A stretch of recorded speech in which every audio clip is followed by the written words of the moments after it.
Good morning dear students, myself Sanjay Makwana. आज का जो अपना टॉपिक है वो वेल्डिंग के जो न्यूमेरिकल अपन ने किए थे उसी में आज अपन स्पेशल केसेस डिस्कस करेंगे। वेल्डिंग के जो फ्लिट वेल्ड के स्पेशल केसेस हैं वो अपन डिस्कस करेंगे यहाँ पे। तो इसमें वेल्डिंग के 3 स्पेशल केसेस हैं। ये देखिए, 1, 2 और एक नेक्स्ट पेज पे 3 स्पेशल केसेस हैं ये, राइट। इन तीनों को सबसे पहले आप देखिए, special cases of fillet welded. तो सबसे पहला जो है वो है circular fillet weld subjected to torsion. ये आप देख सकते हैं, ये सर्कुलर फ्लिट वेल्ड है ये वाला, और जो टॉर्शन पे फोर्स लग रहा है इसका टॉर्क टी। देखिए ये प्लेट है, उस पर ये रॉड लगी हुई है, और ये जो प्लेट है उस पर रॉड के बीच में वेल्डिंग हो रखी है ये वाली, और ये सर्कुलर वेल्ड है इसलिए यहाँ पे नाम दिया हुआ है सर्कुलर वेल्ड। लेकिन है ये भी फ्लिट वेल्ड की कैटेगरी। इसमें भी लास्ट में इसको अगर अपन देखेंगे तो इसमें भी ट्रायंगल बन रहा है, और जिसमें ट्रायंगल बनता है मैंने आपको कहा था वो फ्लिट वेल्ड कहलाता है। फ्लिट वेल्ड ट्रायंगल जिसमें बनता है, ये देखिए ये इस तरीके का ट्रायंगल बनता है, ये फ्लिट वेल्ड होता है। और फ्लिट वेल्ड की सारी जो डायमेंशंस होती है वो वैसी होती है जैसे एस वेल्ड लेंथ हो गई उसकी, और टी साइज़ हो गया, टी थ्रॉट हो गया, राइट। तो ये एक स्पेशल केस है। स्पेशल केस इसलिए क्योंकि ये ओवरलैपिंग में तो है, लेकिन इसमें सर्कुलर वेल्ड है, weld all around the rod. तो एक सर्कुलर केस है, तो ये थोड़ा स्पेशल केस हो गया। देखिए, circular fillet weld subjected to torsion, और इस पर जो फोर्स लग रहा है वो भी टेंसाइल फोर्स नहीं है, वो भी अपना टॉर्शन लग रहा है, टॉर्क इसमें लग रहा है। तो इस वजह से ये स्पेशल केस की कैटेगरी में है। तो देखिए यहाँ पर इस रॉड का डायमीटर d है, आप यहाँ देख सकते हैं ये रॉड का diameter d, radius of rod r, torque जो अमाउंट ऑफ टॉर्क इस पे एक्ट कर रहा है वो है t, size of weld s, t जो है थ्रॉट थिकनेस है, t जो है थ्रॉट की थिकनेस है, और j जो है पोलर मोमेंट ऑफ।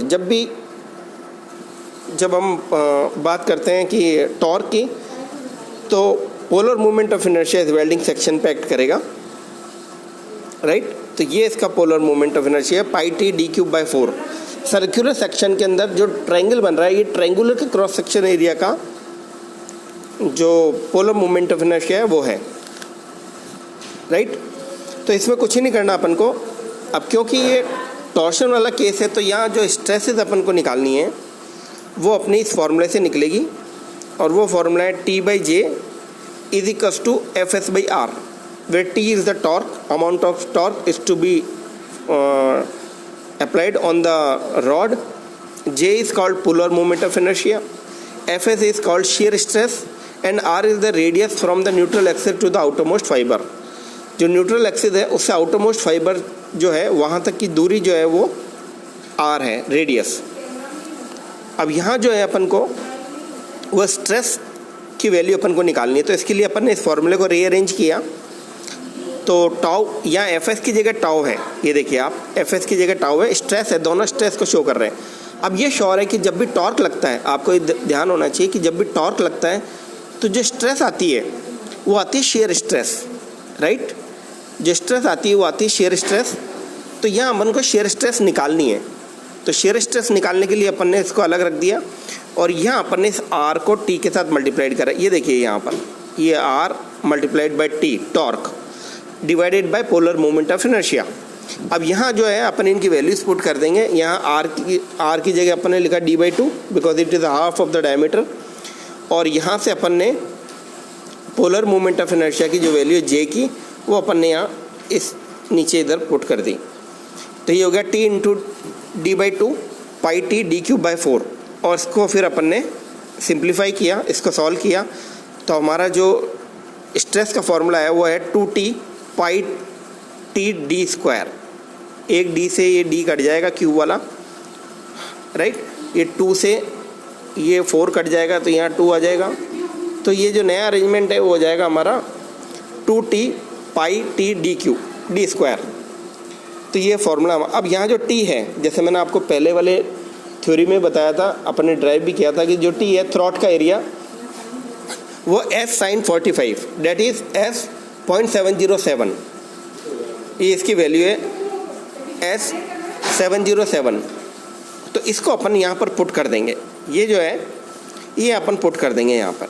ये देखिए ये t की वैल्यू है वो यहाँ पुट करनी है अपन को, ये देख रहे हैं आप t यहाँ। अब जब अपन इसकी वैल्यू पुट कर देंगे तो ये हो जाएगा shear stress maximum 2t upon pi, t की वैल्यू पुट करी 0.707 into S into D square, और इसको वापस सॉल्व करा जितना ये सॉल्व हो सकता है। तो हमारी जो वैल्यू आएगी वो हो जाएगी 2.83 t पाई एस डी स्क्वायर। ये हमारा स्टैंडर्ड फार्मूला आ गया। जब भी कभी हमारे को ऐसे केसेस न्यूमेरिकल में मिलते हैं या डिराइव करने पड़ते हैं कि जिसमें अपन ने एक प्लेट पे एक रॉड की वेल्डिंग करी है और वो जो वेल्ड है वो सर्कुलर वेल्ड है ऑल अराउंड द रॉड, और उसके अंदर फिलिट बनता है, तब हमारे को ये वाला फॉर्मूला ड्राइव करना है। तो 2.83 t पाई एस डी स्क्वायर ये हमारा जो है फॉर्मूला स्टैंडर्ड फार्मूला है for this particular case only. इस पर्टिकुलर केस के लिए हमारे को ये वाला फार्मूला यूज़ करना है 2.83 t पाई एस डी स्क्वायर, जहाँ पर t जो है वो टॉर्क है, अमाउंट ऑफ टॉर्क जो कि रॉड पे लग रहा है, पाई एक फिक्स वैल्यू है, s साइज ऑफ वेल्ड है, और d जो है डायमीटर ऑफ रॉड है, जिस रॉड को अपन ने प्लेट के साथ वेल्ड किया है उसका डायमीटर है। तो यहाँ डायरेक्ट अपन को इसमें जो भी अपन को गिवन चीज़ें हैं वो जैसे टॉर्क है, डायमीटर है या वेल्ड साइज ऑफ वेल्ड है, ये जो भी अपन को दिया हुआ है वो अपन पुट करेंगे और डायरेक्ट इसकी स्ट्रेस की वैल्यू निकाल लेंगे, राइट। अब देखिए दूसरा न्यूमेरिकल, देखिए दूसरा वाला केस देखिए, ये circular weld subjected to bending movement, यही वाला केस है, लेकिन अब बेंडिंग मूवमेंट है। यहाँ देखिए आप, ये बेंडिंग मूवमेंट लग रहा है, अब टॉर्क नहीं है, राइट। अब जो है टॉर्क नहीं लग रहा, अब लग रहा है बेंडिंग मूवमेंट। तो यहाँ पर भी वही है, ये जो वेल्ड किया हुआ है इसमें फिलेट बन रहा है, डेट इज ट्रायंगल बन रहा है। अगेन द सेम थिंग, जब ट्रायंगल बनता है फिलेट बनता है तो हमको वही चीज़ें इस्तेमाल करनी है जैसे हमने पहले करी थी। तो यहाँ डायमीटर d हो गया रॉड का, m जो है बेंडिंग मोमेंट हो गया, s साइज ऑफ वेल्ड हो गया, t थ्रॉट एरिया हो गया। और अब क्योंकि बेंडिंग मूवमेंट है तो इसमें मूवमेंट नहीं, बेंडिंग मूवमेंट है तो टॉर्क नहीं है, और जब टॉर्क नहीं है तो यहाँ जो moment of inertia upon use करेंगे वो सिंपल होगा, ना कि polar moment of inertia, right. तो यहाँ जो हमारा फॉर्मूला यूज़ होगा स्ट्रेस निकालने के लिए वो होगा m/i is equals to Fs by y, where m is the maximum bending moment, I is the moment of inertia, Fs is the shear stress, and y is the distance from the neutral axis to the outermost fiber of the rod.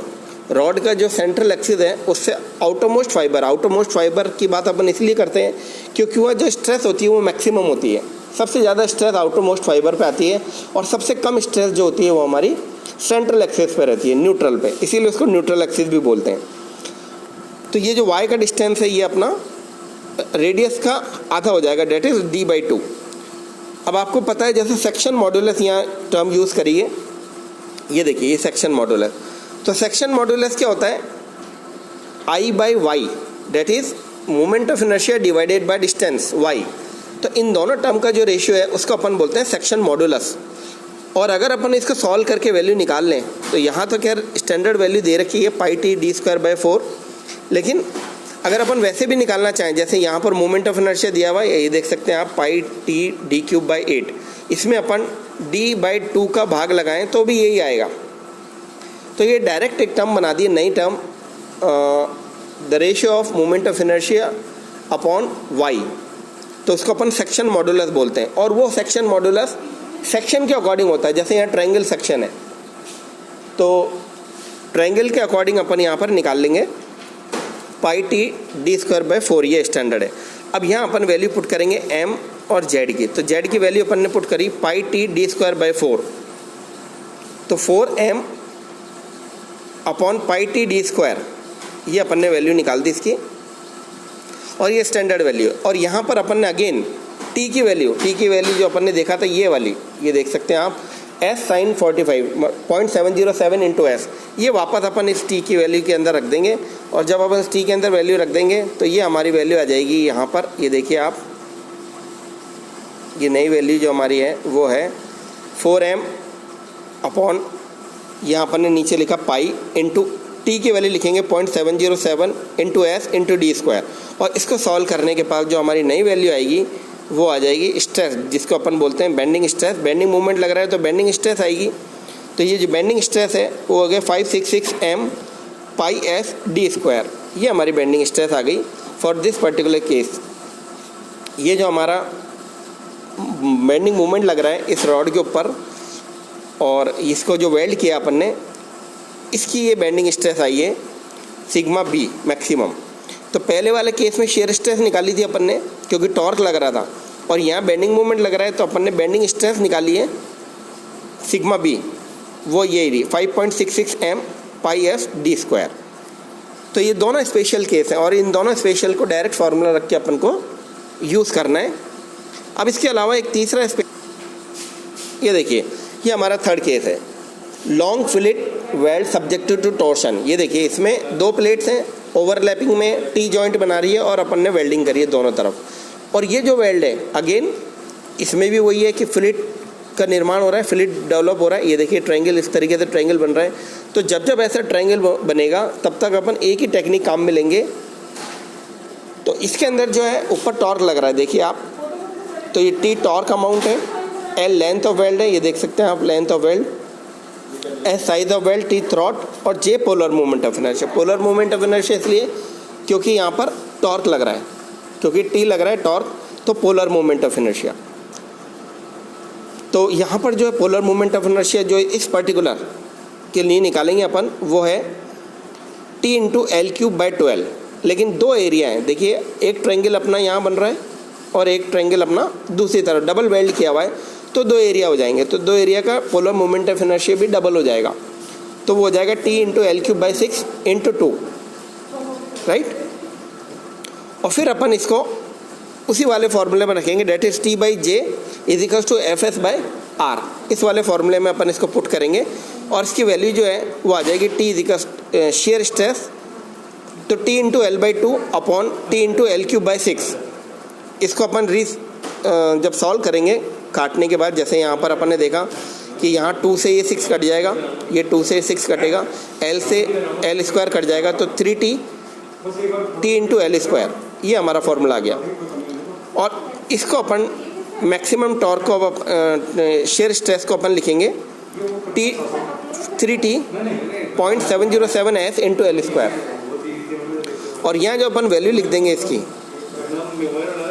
3 में 0.707 का अपन जब divide करेंगे तो 4.242 into T upon S into L square. तो ये हमारा जो है लास्ट का फॉर्मूला आ गया फॉर दिस पर्टिकुलर केस।